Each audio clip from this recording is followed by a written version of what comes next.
പ്രോപ്പറായി shampoo ചെയ്തില്ലെങ്കിൽ നമുക്ക് hair fall ഉണ്ടാകാം, ഡാൻഡ്രഫ് ഉണ്ടാകാം, ഹെയർ പൊട്ടിപ്പോകാം, അല്ലെങ്കിൽ നമുക്ക് ഡ്രൈ സ്കാൽപ്പ് ഇതുപോലുള്ള ബുദ്ധിമുട്ടുകൾ ഉണ്ടാകാം.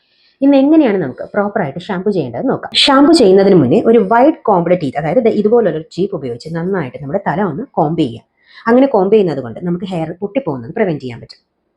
ഷാമ്പു ഉപയോഗിക്കുമ്പോൾ ഒരിക്കലും ഷാമ്പു ഡയറക്റ്റായി സ്കാൽപ്പിൽ അപ്ലൈ ചെയ്യരുത്.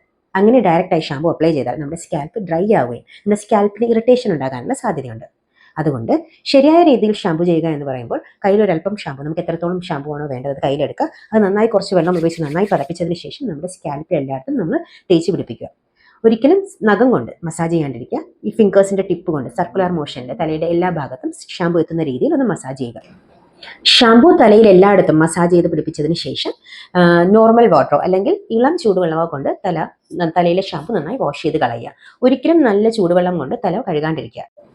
ഷാമ്പു ഉപയോഗിച്ചതിന് ശേഷം ഒരു ടവൽ ഉപയോഗിച്ച് നിങ്ങളുടെ മുടി ഒന്ന് ഡ്രൈ ആക്കുക. എന്നിട്ട് അതിലേക്ക് നിങ്ങൾ കണ്ടീഷണർ അപ്ലൈ ചെയ്യുക. കണ്ടീഷണർ നമ്മുടെ മുടിയിലേക്കുള്ളതാണ്, ഒരിക്കലും സ്കാൽപ്പിലേക്കുള്ളതല്ല.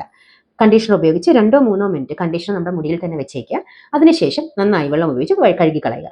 അതിനുശേഷം നിങ്ങൾ ഒരു സോഫ്റ്റ് ആയിട്ടുള്ള ടവൽ ഉപയോഗിച്ചിട്ട് വേണം നിങ്ങൾ നിങ്ങളുടെ മുടി ഡ്രൈ ആക്കാൻ. ഒരിക്കലും ഭയങ്കര ഹാർഡ് ആയിട്ടുള്ള ടവൽസ് ഉപയോഗിക്കാണ്ടിരിക്കുക. കുളിച്ചിറങ്ങിയതിന് ശേഷം അതേ ടവൽ കൊണ്ട് തന്നെ നമ്മുടെ മുടിയുമായിട്ട് ഇങ്ങനെ ട്വിസ്റ്റ് ചെയ്ത് നമ്മളിങ്ങനെ ബാക്കിൽ കെട്ടി വെക്കുന്ന ഒരു ശീലം നമ്മളിൽ പലർക്കുമുണ്ട്. അങ്ങനെ ഒരിക്കലും ചെയ്യാണ്ടിരിക്കുക.